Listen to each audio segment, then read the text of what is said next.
If you're diabetic or on a ketogenic diet, you know you can't have yam, right? Now, a perfect replacement for yam would be pumpkin or butternut. On today's episode of Diabetic Kitchen, I'm going to be showing you how I make my yummy pumpkin pottage. First, you want to scrape out the back of your pumpkin.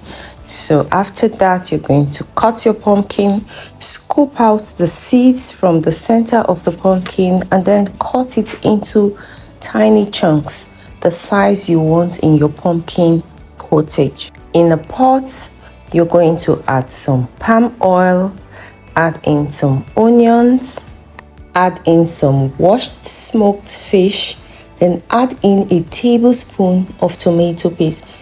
Now, I want to talk about this tomato paste because not all tomato paste is diabetic friendly.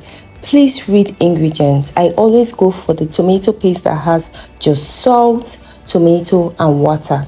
There's so many tomato paste out there with a lot of funny ingredients, including sugar. And if you're diabetic, you want to avoid this tomato paste. So moving on, I added in some grounded crayfish and I just turned that, mixed that in well.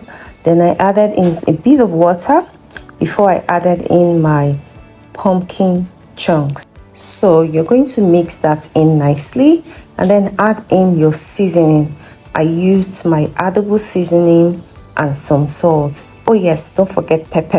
I added in some pepper flakes to give it that lovely kick. Added in a little bit more salt because I felt it needed more salt.